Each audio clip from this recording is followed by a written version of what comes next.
take a walk with me, not like you used to do. Do something different and put yourself in other people's shoes. Open up your mind and open up your eyes and change your direction, change your perspective. Welcome into Other People's Shoes. As you know, I am your host, Neil Matthews. Thank you.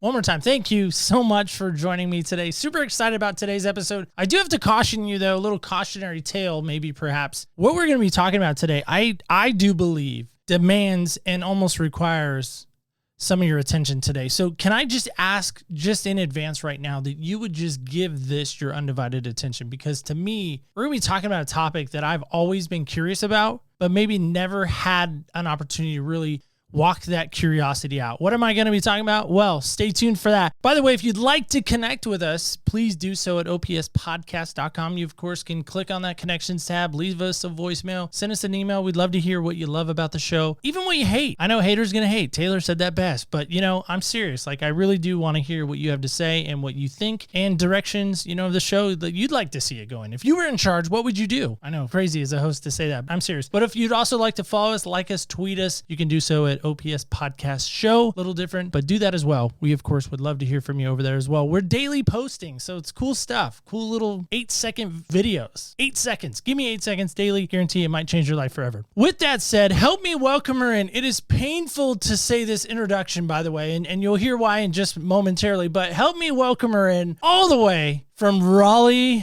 North Carolina, home of the North Carolina State Wolfpack. Help me welcome her in. She, of course, is a native Carolinian. I think that's how you say that. I should know that, being that I'm a born Carolinian. She is a native Carolinian, again, graduate from North Carolina State. She was diagnosed in her teenage years with Obsessive Compulsive Disorder. Shortened that, it's easier to say, OCD. She's gone through counseling. She's been battling with that, with medications. She's also written this amazing book that I think you got to get in your hand if you have a young lady in your life. I myself am going to try to get it in my hand because I would like to read more of her story on this. So help me welcome her in. She, of course, is a wife to Scott. And of course, she has 3 amazing children that keep her on her toes. And as I said, she is the best-selling author of Loving Naomi. Help me welcome her in, Meghan Newkirk. Meghan, how are you today? I'm doing great. I'm so happy to be here. Very excited to be on your show today. Well, I got to tell you, that painful introduction was I had to say North Carolina State Wolfpack. I can't even believe I said it again. For those that don't know, North Carolina, I think, has a rivalry in North Carolina State. Now, I know some of you are like, Neil, you didn't graduate from there. You need to let this fandom go. No, I will not let it go. Don't let it go. You're a true Tar Heel fan. I am a true. You saw the background. You've seen the studio because we're on Zoom together. People know.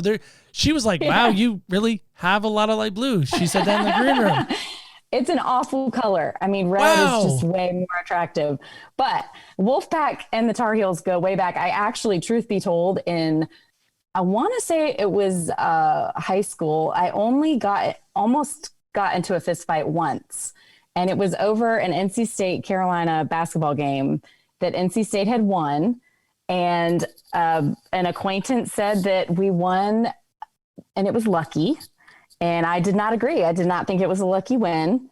And so we got pretty close to each other in an argument, but nobody swung any punches, but there was a little bit of intervention. So I'm not proud to say it, but I'm kind of proud to say it. So yes, I am a Wolfpack fan through and through. Well, what's funny about that, and that's a great story, what's funny about that over here is we have Klamath Falls High School. Their mascot is a pelican. All right, so figure this out.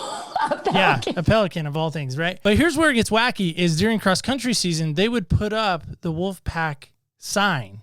And I know that only because of the, North Carolina State rivalry, if you want to call it that. I don't think it's really a rivalry. Sure. Duke's more of our rival, just saying. But anyway, they would throw up this like Wolfpack sign. I'm like, what are you doing? And I guess what they did is they used the Wolfpack as a rallying cry for their cross country team. So I don't know how that relates to a pelican, but there's my Wolfpack story. But also being a Seattle Seahawks fan, being in the Northwest that I am, we have Russell Wilson, and part of me doesn't want to cheer for him because he went to NC State. But he was also a Badger. He was, I know. He was also a Badger. I know. So it's okay. And that's why I allow myself to cheer for him because of the Badger connection. So, all right, we digress. So Meghan, Help me out with this, because I know, because you've probably listened to a few shows, that I'm kind of a shoe nut. So you kind of know what's coming here. But Meghan, help us with this. What style of shoe are we wearing today? I already have my answer to this. Well, currently I'm not wearing any shoes, but if you were to find me on a normal like summer day, so I like expensive shoes, but I like comfortable shoes. I'm not a high heel girl. So you're going to find me in Birkenstocks, knockoff Uggs, or regular Uggs if they're on sale in the winter, and Toms. Those are my jam. And then I would say probably my most favorite are my running shoes. Those are like, I couldn't pick one. I was like, I know he's going to ask me what are on my feet, but those are probably my top picks for sure. Are you an avid runner then? I try to be. Gosh. Yeah, I know with 3 kids, it's probably tough, right? Okay. Yeah, it's good for my mental health, and it's good for just resetting things. So I try to go as often as possible. The humidity right now is about ready to just do everybody in. So it's too much. Yeah, it's a bit much, but yeah, I do try to get into a couple times a week of running. I do love it. Yeah. I was really good at running, and then COVID hit, and I'm going to just blame that on that. But I too am a big runner. 5K is kind of my thing. And, cool. And I love to run 5Ks. So enough training, but not enough to stop everything from happening in my life. So it takes a lot of time when you get past about 5 miles. Yeah. 10K's too much. 5K's like just right, in my opinion. Right. So there it is. All right. Well, awesome. So Meghan, if we were to come out to Raleigh, could we just skip the Raleigh trip and just like maybe head over to the Chapel Hill? And if so, what would we go and hang out together and do? Whatever. You just pass it on the freeway. I don't know what's in Chapel Hill. I don't know. We would maybe go, what is it? Franklin Street? Yeah. We would just zoom through. I don't even think I know anything in Chapel Hill, quite honestly. I haven't spent that much time there. I know actually probably more in Durham. The Duke's there, so we don't really want to go there. So if you were to come to Raleigh, though, I would take you to the North Carolina Arboretum, because that's my dad's a horticulture professor at NC State, and he knows all the plants and all the things, and it's a beautiful garden. So that's where we would go. That sounds fun. Yeah. I like flowers. I like giving my wife flowers. So, that's fun, right? Some stargazer lilies. Maybe he could get us some of those hooked up. Yeah. Oh, all kinds of stuff. Okay. All kinds. All right. Yeah. So awesome. So Meghan, getting into your story, I got to be honest. I went and listened to you on Amber Cullum's podcast, Grace Enough. Great episode you did with her. Great friend of ours. And Amber, thank you so much for introducing me to Meghan. Yes. Despite the NC State connection, we're going to set that aside now. We're pressing forward. We're done. But we're done with that. But Amber and you had a great conversation. And for those that want to go listen to that, I think it is going to be hopefully a kind of maybe one chapter, and then you go to ours for the second chapter, if you will. But I'm curious about this. Has there ever been a moment in your life that you really just felt like, man, I'm just not enough, and really struggled with that? Yes. If you've listened to Amber's podcast, you'll kind of learn there's like all these different categories to OCD. And for me, I have a lot of them, or I've struggled with a lot of them. And I would say that the one moment that really hit me was when my oldest was about 5 years old. And I have always struggled with the fear of harming, that something I would do would harm someone else, or something that I thought would harm someone else. And I would obsess about that and often make pretty weird decisions in a way of putting myself in a position where I could accidentally do something. So with that said, my son was about 5 years old. He needed his tonsils out. And so we got his tonsils out. And as those of you who are parents, or if you've had them out yourself, it is a miserable process. It's a very long recovery. So on about day 5, he was a pretty strong-willed 5-year-old, and he was very difficult and challenging at the time. I had been pretty lenient that week with behavior management. And on this 5th day, which if you've had your tonsils out, you might know that that's when the scabs fall off. And if they come off too soon, you can have some bleeding. So anyways, long story short, I had to put him in timeout. I had to actually take him from my sister's house. He was really misbehaving there, and I decided it was time. I was frustrated with him. I was feeling angry with him. I was like, we need to leave. So we got up, we left. I put him in the car. My sister and I live quite close. And he screamed like pretty much bloody murder, like the whole ride home. I remember looking back at him and going, stop screaming. Like, why are you screaming so hard? You're going to hurt your throat, whatever. Well, he ended up having to go back into the hospital that evening because he was bleeding in his throat. And it was so bad that he was swallowing, lots and lots of blood. And if you swallow a lot of blood, you get really nauseous. Well, I had to drive him to the hospital by myself. We couldn't get help for the kids. So my husband had to stay home. And the whole drive there, I just was trying not to cry, trying to be strong. When we got to the hospital, he got really sick, and it was all blood. And the doctor was like, yeah, he's got these scabs that are coming off too early and we need to do surgery again. And I was by myself. It's 2 a.m. and I was like, I am an abusive mother. And it just was like the mantra of my heart. I just felt like I had failed. I had failed him. I shouldn't have ever put him in timeout. I should have never taken him from my sister's house. I was angry with him in that moment. And it became this obsession for me. I confessed to the doctor that I had done that. And he assured me that it was nothing that I had done. I talked with the pediatrician about it multiple times. I checked with the ENT multiple times. It was something that I could not let go of. And we're talking years of me asking over and over, did I cause this? Did I cause this? And the truth was that no one could tell me. There was uncertainty there. And for someone with OCD, that is like battery acid. I mean, it's awful because you don't have the answer. And so you have to think about it. You have to think about it and think about it and ask and get reassurance. And I wasn't getting that. I wasn't finding out what the cause of this was. I didn't know. Nobody could tell me. I remember I finally went and asked one final pediatrician, and he was actually a gentleman that goes to our church. And I remember telling him that he screamed and that I put him in timeout and that this is what happened. And I think I caused it. And he goes, well, there's really no way to know, but he didn't have to scream. I just remember kind of thinking, oh, what do you mean he didn't have to scream? And he's like, he could have chosen not to scream. He could have listened to his body telling him that it hurts. You still had to be his parent. I still in that moment got no actual reassurance, but what I got was a strategy. And so since that time, I can still actually, if I allow myself to relive it, I'll have anxiety and I'll feel guilty and I'll feel like a failure again. But God has now replaced it graciously with this strategy that I think, okay, he didn't have to scream. He's fine. He's now a thriving, moody 12-year-old. He doesn't even remember it. But that was a very formative moment for me where I just really felt like I'm not enough as a mom, and I don't know how I'm ever going to outlive this moment and become a better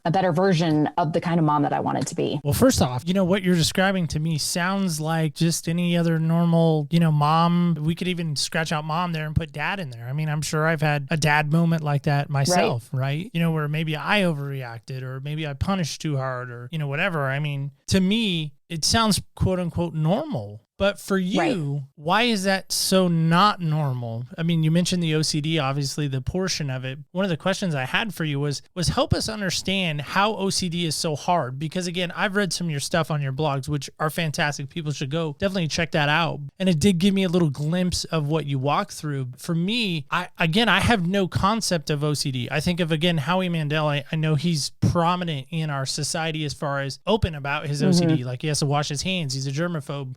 We kind of snicker and laugh at that, but we're like, come on, he's just being, whatever. But for you, why are those thoughts so dangerous, I guess is what I'm asking.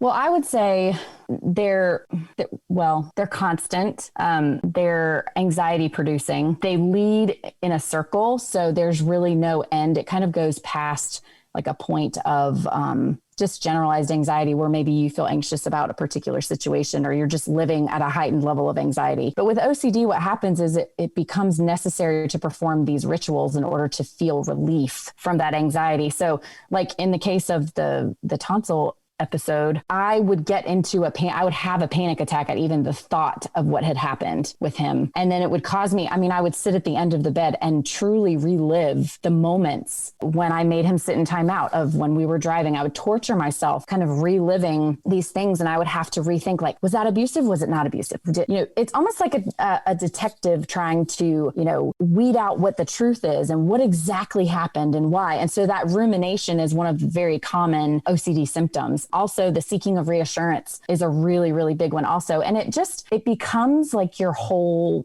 world is just the thinking and the doing and the trying to relieve anxiety. And it comes in just a rainbow of ways. Like you can find just countless different ways of how it manifests itself in people. And I've met so many people who are like, oh, I don't have that, but I have this. And I'm like, wow, I never would have thought the brain could go there. But the patterns are what is similar across all OCD sufferers. And that is the fear and then the need to relieve the anxiety that comes with that fear with a compulsion. And it doesn't always look like what you might think. The easy one, yes, is washing hands. I had that one. You want to wash your hands until they feel clean. And sometimes they don't ever feel clean, and you'll wash them 18,000 times and it just doesn't feel clean. And it doesn't make sense because you've washed your hand once and that should be enough, but it's not. Sometimes people associate numbers, like you have to do it 3 times because 3 is this, designated number that your brain has just kind of decided this is the good number. It's not logical. And I think people try to make it logical. And sometimes it, sure, you don't want to get sick, you wash your hands. But for me, like eating my French fries with a fork, that's not really what people typically do. My sister and I will still go out to eat and she'll be like, don't you dare eat your French fries with your fork. I'm going to I'm like, okay, I won't. There's a point where it crosses over. And it also like people will say, I'll say I have OCD and they'll go, oh, I do too. And I'll think to myself, are you tortured by your mind? Because if you're not, then you probably don't have OCD. That's kind of my rule of thumb. Like if you just think that you like things organized, then you don't have OCD. That's what I was going to ask you. I started telling some people that I know, that I trust, that, I'm trying to get interested in the show. So I give them a little like tease of who's coming on or, who's next or whatever. And so I've been talking to people about you. So hopefully that's okay. That we're kind of gearing up for, hey, we're going to have this gal come on and she has OCD. And, I started looking back over my life, and I know you're not a doctor. You're not Dr. Meghan, but I'm. Oh, no. Not even close. They don't offer doctorates apparently at NC State. All right, last joke. Last joke. All right, last joke.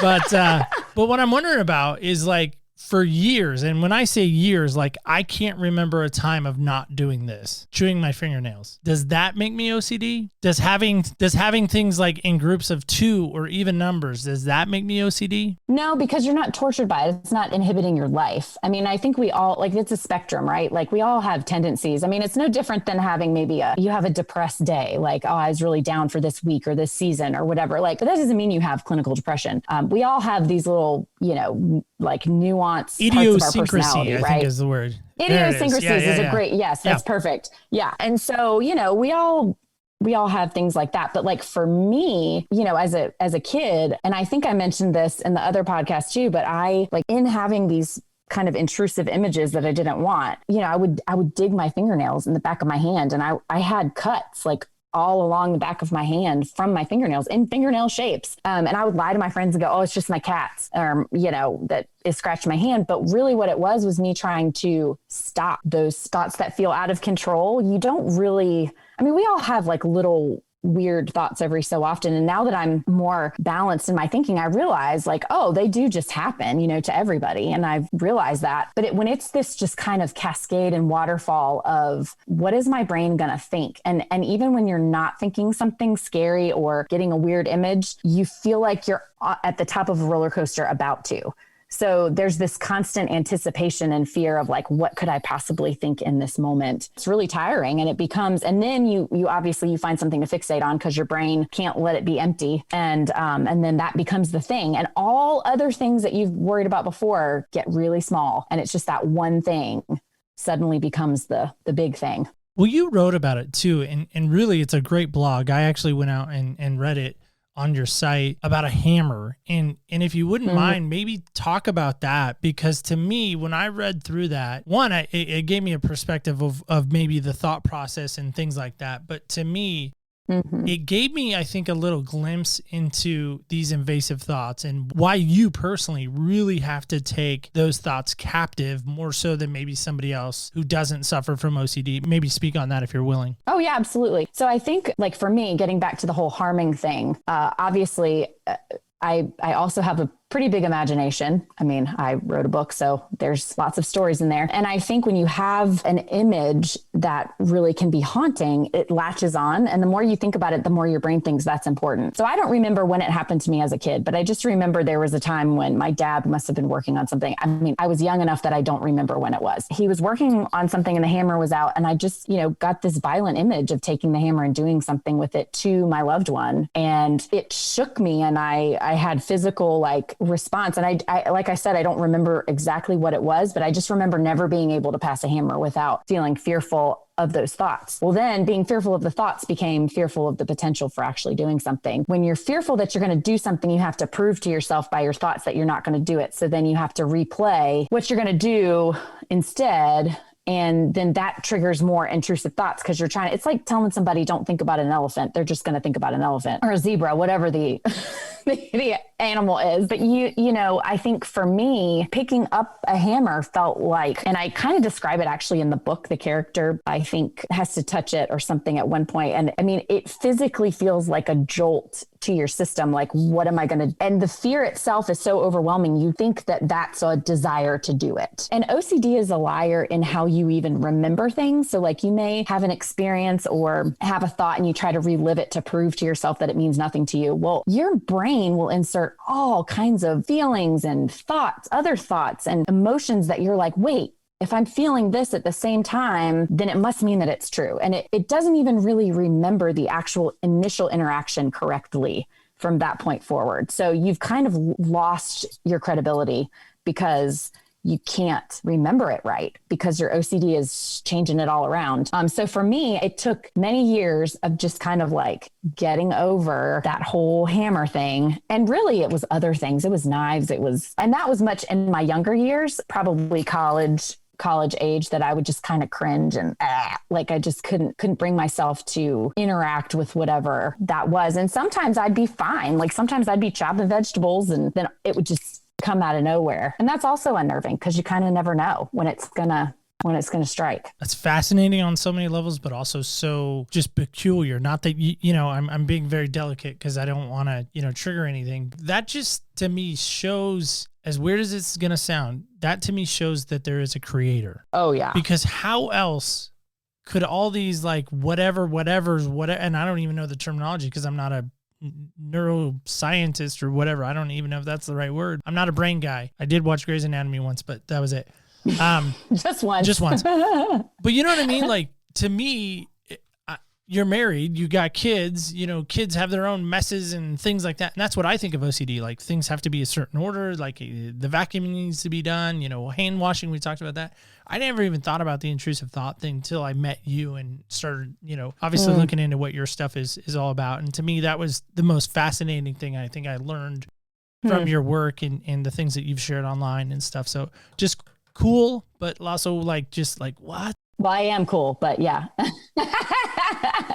Yeah, why you're cool. Exactly. Right. But for me, you know, like I said, I was talking about, you know, you being married and having kids and all that. How hard was that to tell, you know, at the time your boyfriend, now your husband, hey, BT Dubs, I have OCD and I'm kind of, you know, whatever. I mean, like, how did that conversation go down? Well, interestingly enough, the reason I went to therapy is because I wanted to marry him. And so he dated me at my worst. I mean, he dated me for 4 years of just kind of, and obviously he didn't always know. Sometimes we'd be, you know, riding in the car or whatever. And I would actually like have a thought and I'd go, ooh, and I'd say it to myself and he would kind of look at me and go, well, what? And I, you know, nothing, my brain's just whatever. Like he for whatever reason, and I think this is just God's grace to me that, you know, God just gave me a very patient and kind and loving husband who just saw me for who I really was and looked past that OCD filter. And so when I actually was diagnosed, it was a huge relief for all of us because it kind of gave a name to what it was that was causing me to be so tortured. And then I thought, wow, he could actually maybe marry me now. Like this is huge because I didn't see how I was going to have children, being that I was wanting children, but terrified of having them and what I would do to them. So it was like, how can I don't even know what that's going to bring. So I think I just really am so thankful for him every single day because he has just, there have been times where I've told him certain fears, which he doesn't ask, but he has had to live through a lot of my throw up fears. But, you know, some of when you marry somebody, you got to deal. So he has seen some irrational me with that. And we've talked about it, but there have been times where I've opened up and I've said like, this is, and I, you know, you don't want to say it out loud. And he is so like, okay, like, what do you want me to say about it? And I'm like, well, that you're freaked out or that you think, and he's like, no, I mean, I know who you are. You know, I know who God made you. And he doesn't ever think it's weird, which is what's really strange about it. Cause you'd think he'd think it was weird, but he doesn't. I just happened to win the jackpot with him. So. Oh, stop it. My other line is ringing. It's Hallmark. They're wondering if you want to do a movie. Good golly. Yes, I do want to do a movie. Yes, I want my book to be a movie. Are you kidding? Well, your book and maybe even your marriage. Who knows? I don't know. I always tease because Hallmark makes the best movies, right? Oh, well, But here's the thing.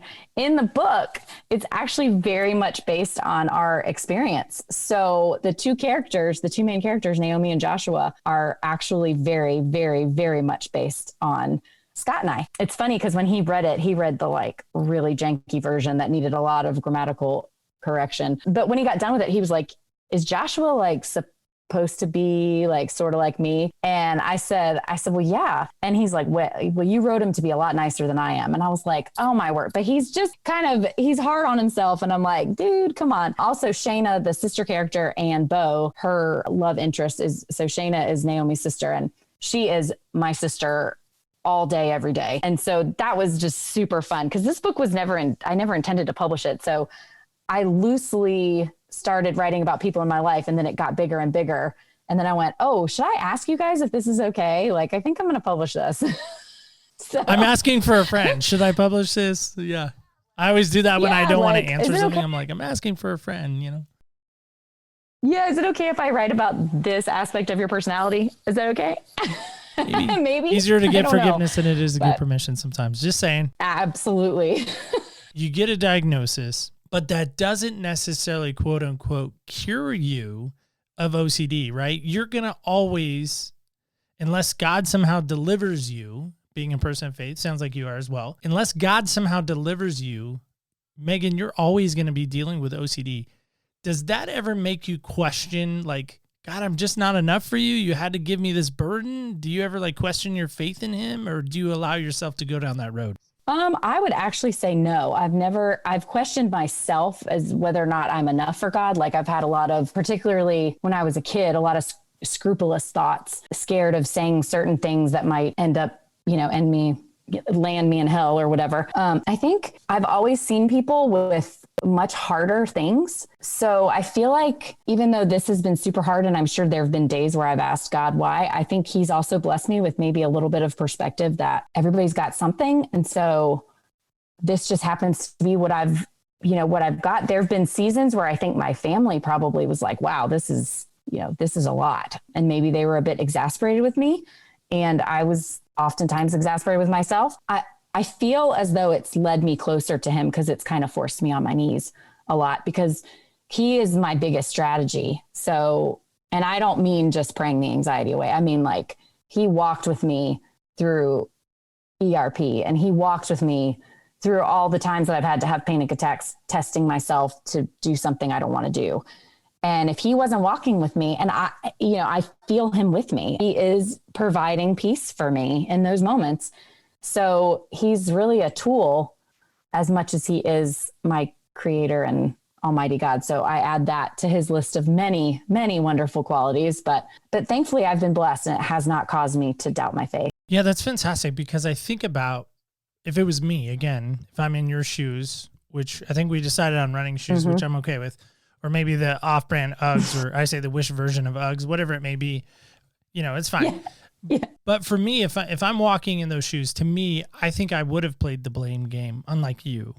I would have been like, you know what, God, you're kind of dumb. Like, why are you giving me this? I know the classic line, God will never give you anything that you can't handle. That's not in the Bible, in case anyone's wondering. It's not in there anywhere. I've looked thoroughly. It's not there. Prove me wrong, but I'm pretty sure it's not there.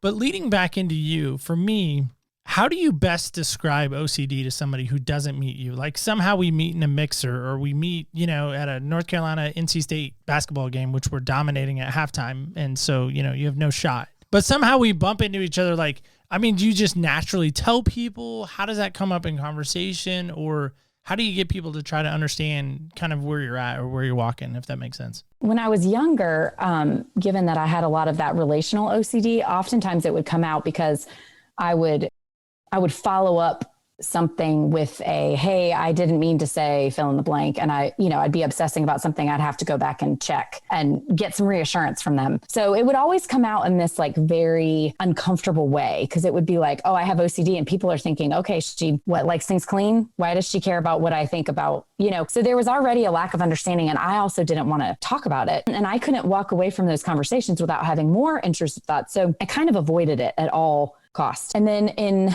I'm trying to think what year it was. I gave my testimony to the youth at our church. I work with the youth at our church. I gave my testimony. I was not medicated at that time, still very much in need of therapy. More constant therapy anyway. And I needed medication. But anyways, I decided I was going to go and share that I had OCD. Well, it was horrible. I mean, it was great that I did it, but I was not prepared for giving that piece of myself to these young people. I think it blessed them, but I think I walked away just feeling like what did I do? And just rethinking everything I said. And so it wasn't until after my third child, I don't think she was born at the time I gave that testimony, that I realized I was working really hard. And I think my baseline was just always so anxious, but it wasn't until after her that I was literally having physical symptoms. I had convinced myself that I had some sort of intestinal blockage, and I actually went and got a colonoscopy, which if you've had a colonoscopy, that's like a horrible procedure. I don't know why anyone would be worried enough to get one, but I got through with the procedure and the doctor told me I was normal. And I asked him in my propofol or whatever you call that stuff, stupor, I asked him for reassurance. And I thought, I got to ask him one more time that I'm okay. And so this is a very roundabout way of answering your question of how I tell people about OCD, but it got to the point where it was really, really starting to creep out into my life such that it was oozing into places that people who loved me could see it more than I wanted to. And I had two very, very good friends basically tell me like, hey, you're working really hard and we know that you have this in your history because close friends knew about it. Maybe you might want to think about getting back on medication and going to see a therapist more regularly. Well, I was just furious. I mean, it felt like a punch to the gut. And my counselor my psychiatrist had actually given me Xanax for panic attacks, which I had never taken. And a friend of mine was like, the next time you're in a rumination, you need to take a half of one and just see if it helps. And I did. And I was like, is this what normal people feel like on a regular basis? And I went back to my counselor who I hadn't seen in forever. And she's like, yeah, you're not supposed to be working as hard as you're working. And so that's when I started taking something every day. And now I find that because of the book, it comes up, and it wouldn't have if there wasn't the book probably as much. I'm definitely more comfortable talking about it, but I feel like the answer is really long. Like I just had my teeth cleaned last week and the book came up and I said I had OCD and she goes, oh my gosh, so do I. And I was like, oh, okay. I don't know. I mean, I don't want to based on other things she was saying, I'm like, I don't think, like I said, I'm not a doctor, but like the things she was associating with it had nothing to do with it. So I find that if I don't have the time to explain it to somebody, it's hard because it's a long answer. It's not a oh, this is what OCD is. But people who are close to me, I definitely enjoy answering questions. And, if it comes out in conversation, especially about the book, with people who don't know me, I really don't mind answering questions now. And I don't have those second guessing thoughts anymore. Like I don't sit around and go, oh, should I have told them this? And it's not like I delve into my brain and tell them all my intrusive thoughts. I don't know. I hope that answered your question. No, I think it did. You did great. So here's my question.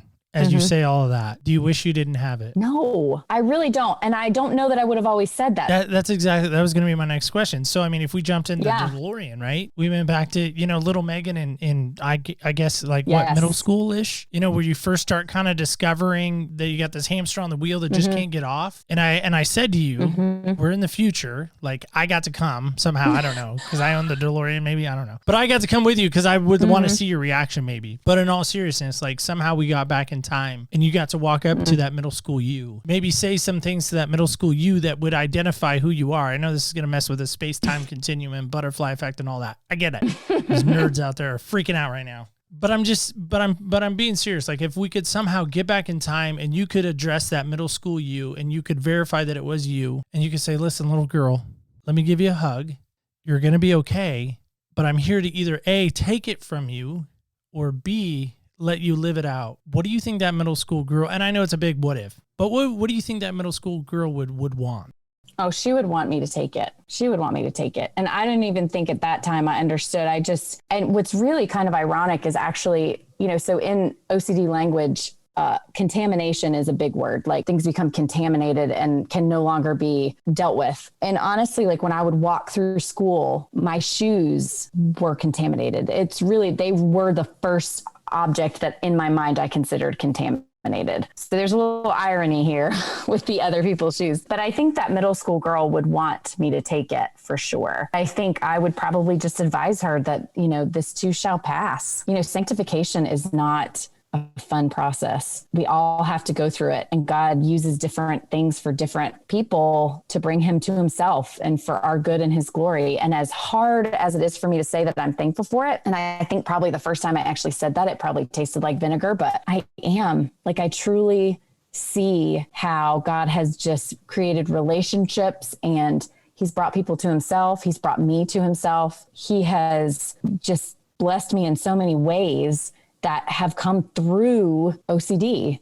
And the type of mom that I am, I can see now how OCD has actually been a blessing in that. I listened to another podcast called OCD Stories, which is a great podcast if you want to learn more about OCD. One of the counselors on there basically said, like, all of their patients with OCD are very delightful people. And I'm not saying that because I think I'm delightful, but I think a lot of what comes with OCD, of being very conscientious, being overly thoughtful, being concerned about harming, being concerned about different things like that, actually, and truly, people who have OCD are the least likely person to do the things that they're afraid they're going to do. Oftentimes they're just very kind people.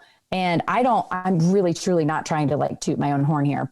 In having met over this process of writing this book, met people with OCD like myself in different forms, I have found that to be true. There's just a very like conscientious nature that carries through. And so there's a blessing in that. It can be torture because it causes all kinds of other things, but I think God can use anything, and even OCD. So that's kind of been my mantra. Like, God can use anything, and he can even use OCD. No, I agree. And I think so many times when trauma happens to us, our immediate, at least my immediate reaction is, no, of course, if I got a mulligan, if I got a do-over, I would absolutely take it 100% of the time. But I think there are other times I've had to look back and go, you know what? But I learned and grew so much from that, whatever it was, that sometimes I wonder, would it have been different? Would I have learned that lesson another way? Sometimes it was a really hard lesson to learn, a painful lesson. Like, I've heard it even said, sometimes I want to skip the pain, but get the lesson. And I'm like, that's not how life works, unfortunately. So you mentioned the book. How can people go and get it, maybe read it, but how can people go and do that, Meghan?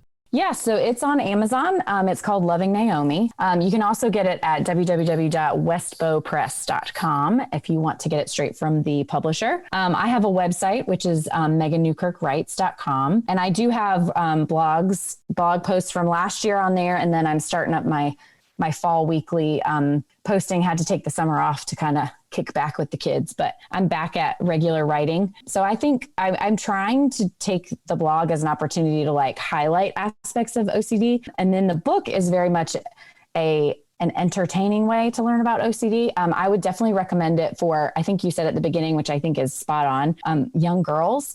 It's very appropriate. There's no images or language or anything that would be inappropriate for even a young teen. I would recommend it for anybody who likes, I'm trying to think if you should call it a romance, but I guess it kind of is, much to my chagrin. But yeah, it's an education in an entertaining form. So if you like to read and you want kind of a beach read, it's definitely not Ernest Hemingway, but I enjoyed writing it, and I've heard good feedback. And so hopefully it will entertain many, many more and teach people at the same time. Fantastic. You forgot to mention that they can also get it at opspodcast.com/books that I love, because it'll be up towards the top of our page.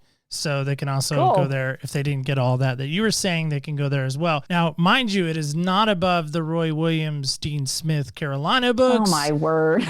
But it's just right below that, just a little. Let it go. A little bit below that. I had to get one more in. I know I said I was done, but I got to get one more in.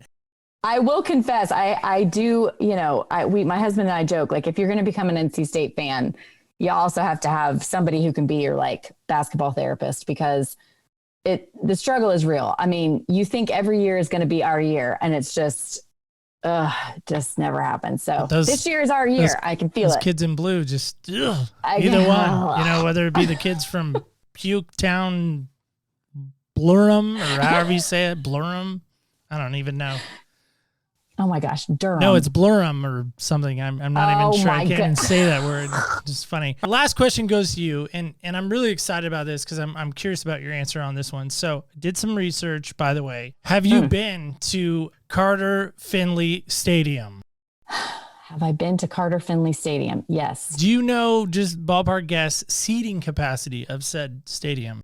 No, I'm horrible at. By the way, that is where the North Carolina State Wolfpack try to play their football games. So, by the way, here's the seating capacity: 57,538 people. It's a lot of people. So imagine just for a moment, we put you 50-yard line. Big old NC State logo in the middle of that. And I hand you the microphone I'm talking into right now. And you got people who have been in middle school through, let's say, I don't know, we'll just say 65-ish, 70-ish people age-wise. They've dealt with OCD pretty much their whole bringing up now and into their adulthood and into their latter years. You're an OCD expert. You walk it. You know that road well. What would you say to inspire those people in that moment who have been battling it with it again most of their life and even now as they are getting diagnosed? What would you say to them? Well, I would say kind of my favorite little like tagline that I've kind of, I don't know, it's kind of been in my heart throughout this whole process of like being on these podcasts. And that is that OCD is a liar, but God isn't. And OCD lies, but God never does. I think being able to tell them to change their scope of where truth comes from, because OCD feels true, but the truth comes from one place, and that is from God. That's fantastic to think about, because again, I think so many times we know it in our head, right? Mm-hmm. That truth needs to be found, that truth really is, the way to go, and that fear is a liar. I mean, we see all these bumper stickers and Facebook, Instagram, and we get excited and we hit that heart button. We're like, yeah, we know that. But has Meghan always known that? Has Meghan always believed that? Has Meghan always followed that? And if so, why not? No. No. I mean, no, I haven't always followed that. Good night. No. And I think that's because this world is full of uncertainty. I mean, you can't know everything about what the things we're going to do or say, or how they're going to affect other people, or how my thoughts might go out into the world. I think if we can grasp where truth comes from, it can help us to handle all of the times when we are convinced that what our OCD is telling us is true, is not. And so I say like, no, because I still, when my kids come home from school and say, so-and-so barfed on the table, and I have to walk away extremely uncomfortable, wanting to know who that kid was, where they were sitting, how close were you to them? Did you wash your hands? Did you put your fingers in your mouth? Did you do this?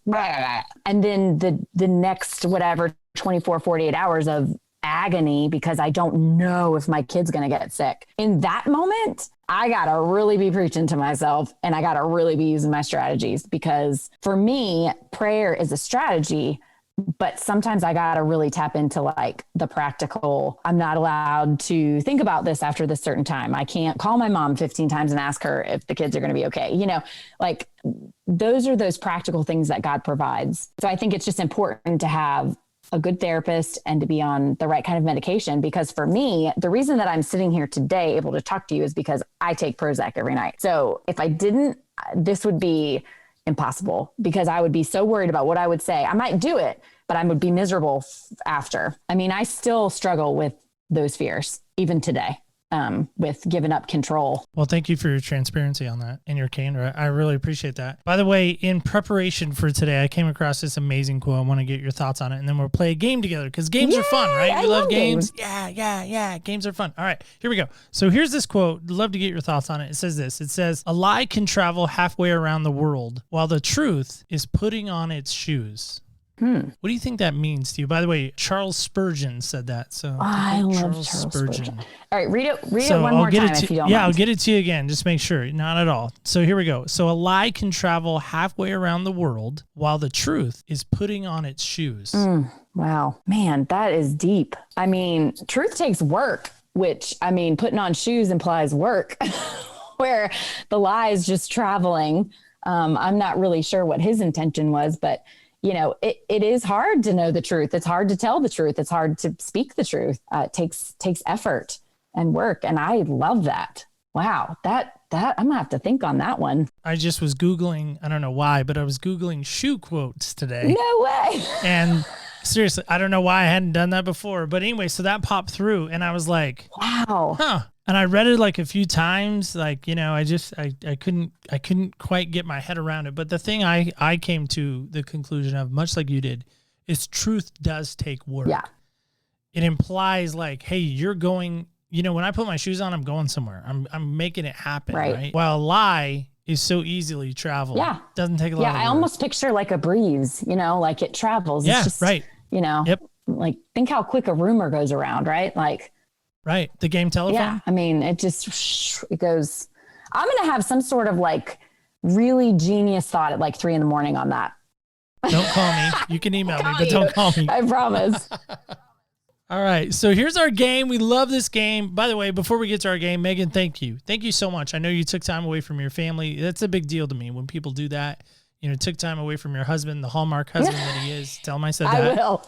And if he doesn't know what that is, sit down and watch a Hallmark movie. Oh, he never would. He'll be watching NC State basketball when that season starts and football when that starts. That's weird because there's not. Never mind. I'm not gonna go there. Never mind. But no, I'm serious. I really appreciate what you gave us today. I think you gave us a lot of great insight. And guys and gals alike, please go check out what Meghan's doing. She lists her information. We'll have it in the show notes as well. But Meghan, again, thank you so much. Thank you for having me. It's been super fun. Well, good. I hope that sticks true to as we play our game together. Let me go grab our game piece. Okay. All right, Meghan. So here is our game piece. You had to get something Tar Heel. Meghan, I use this every show. It's not just for you, I promise. You can go back and listen to previous episodes. I always talk about the North Carolina Cup. So here we go. Okay. So don't get all whatever on me, Wolfpacky or whatever you guys do. I won't start how. All right, so we're going to play this game called Senseless. Now, I know, you know, with OCD and things like that, you've obviously been to the doctor a few times and you mentioned your colonoscopy, which is weird, but it's weird. You know, hey, it is. We had a great conversation. But here we go. So how many senses do we have? Help me with this. How many senses? 5, right? Yeah. I mean, you say it with like a question. You say it with confidence. 5. Yes, it's 5. 5 senses. Everybody has a different number. I don't know why. But anyway, so here we go. So it's our game called Senseless. You're still in Raleigh area. Pains me to say that. But anyway, so I'm going to roll because you're not in Oregon. I know. I'd love to come to Oregon. I've never been. You should come. Crater Lake's fun. It's near my house, too. Oh, that sounds fun. All right, so here we go. So I know this is going to be, I promise I didn't move the die, but here you go. This is the number 1, and it has a North Carolina logo on it. Meghan is not happy right now. I'm going to start searching my closet for NC State stuff. Right? So here we go. It's funny to me, though, kind of funny, but also kind of weird because it's almost like the die knows what we've been talking about sometimes when it happens. So anyway, here's our game. It's called Senseless, just a fun way to end the show, But Meghan, how do you want people to see you? How do you want others really to see you? As a child of God, for sure. Just as a messenger for the Lord, and as a child who's proud of being that and not ashamed of the Christ who died for me, and the God who died for me. So that would be how I would want people to see me. And as someone who loves others well, and is, you know, the salt and light. Like I tell my kids every day when they get out of the car going into school, I say, be the salt and light.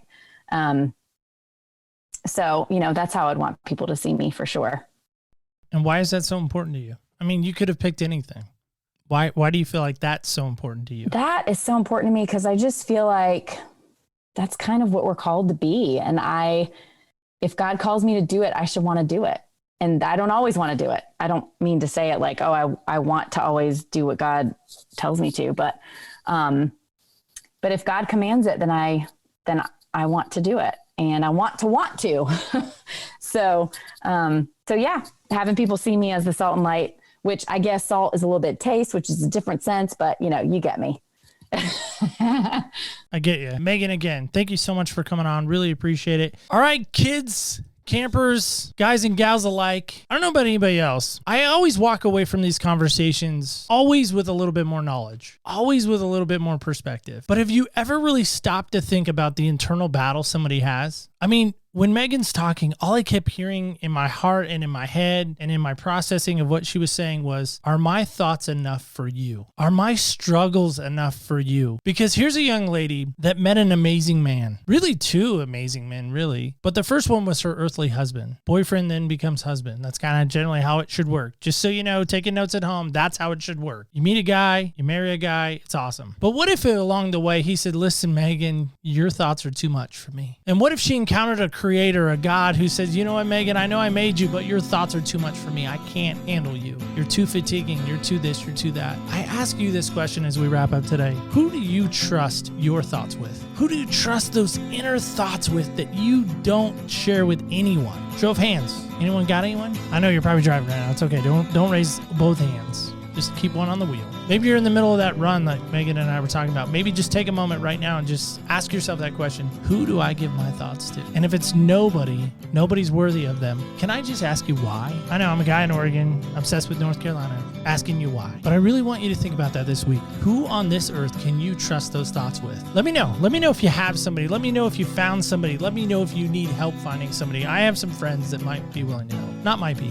They would totally be willing to help. So just think about that this week as we wrap up. Okay? Can you do that for me? Just a little favor, small one, but yet with large impacts perhaps. So just remember this. Don't ever forget. Do not forget. Remember, when you walk in other people's shoes, you really do get a different perspective on life. Thank you so much for listening. And by the way, stay tuned till next week when we walk in other people's shoes.